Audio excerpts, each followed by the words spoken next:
Biggest mistakes that I personally noticed as a designer that other designers are making, and I'm going to cover over here. This may not be from the consumer perspective, from the client perspective, but it can be directly related with the perspective of a designer.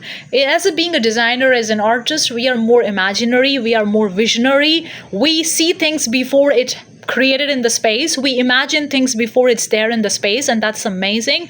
But we do need to connect the imagination into the reality. A lot of the designers have this kind of the mistake. They create the beautiful designs, beautiful 3D models, create beautiful pictures of the space that they will going to be decorating for a project, for a client, or for their home, whatever. But when it comes times to actually bridge the gap between the imagination, the visionary, and the fantasy with the real world, there they are lagging, because they're focusing so much on the fantasy part that they are not focusing on what's available to them, what they can create in the physical 3D world. Of course, you can do have anything in this world. Of course, all possibilities exist. But the thing is that there has to be the moment when you need to bridge the gap between the imaginary, the fantasy, the visionary into the real world. That's where you fulfill the client's needs for their space. If you're focusing on the imagination, creating the beautiful space, I love that part. I love that imagination. I love creating fantasies. That's an amazing thing. But I do focus on bridging the gap. Otherwise, non-designers cannot understand it. Non-designers are like, okay, this is there in the fantasy. What about the real world? Where can I get the product? Where can I outsource this thing? How can I build this up? Is it going to look good on the real thing or not? Is it going to be functional or not? That's another important point. Functionality. A lot of the designers miss this point of the functionality. And they think that if something is good on the paper, in the picture, in the laptop, it's going to be good in the real world. It may or may not be.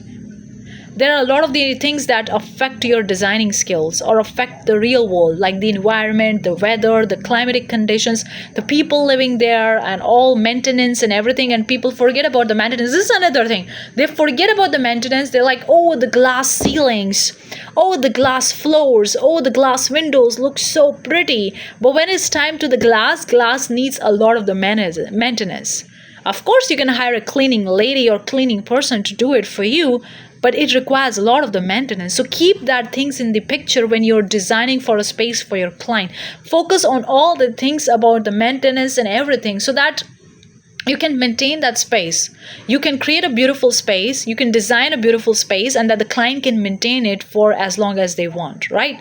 And that's also important, and they can use it effectively, that functionality, it's working perfectly well according to their space. So this is the biggest mistake I've personally encountered in my own designing process. I've seen other designers making it, and I'm addressing over here. And if you're a non-designer, you want to design your space and you're fantasizing and romanticizing, go do that. It's amazing. I love that process too. I do that too. But I switch the gears. I imagine, visualize, vision and all that. Then I try to connect with the 3D world. I try to connect with the world that I'm living in. How can I outsource this thing? Is it going to work here or not? Is it going to be functional or not? Is it going to be of high maintenance, low maintenance? What does it cost? Is it comfortable to make it? Is it going to last longer? Like, so many questions are there. And I put these questions in kind of like a checklist of something that I want to design based on the fantasy, and then bridge the gap between the fantasy and the real world. And it's so important to do that. Otherwise, what's the point of creating beautiful designs if you cannot have in the real life experience? It's only going to be in the picture. It's only going to be in the digital world, right? So that's the biggest mistake. Hopefully this video makes sense. Let me know what you think. Consider subscribing for more. And I do have my Zazzle store if you guys interested in buying my own stuff, my own ideas, my own home decor stuff. The link in description. I'll see you next one. Bye bye.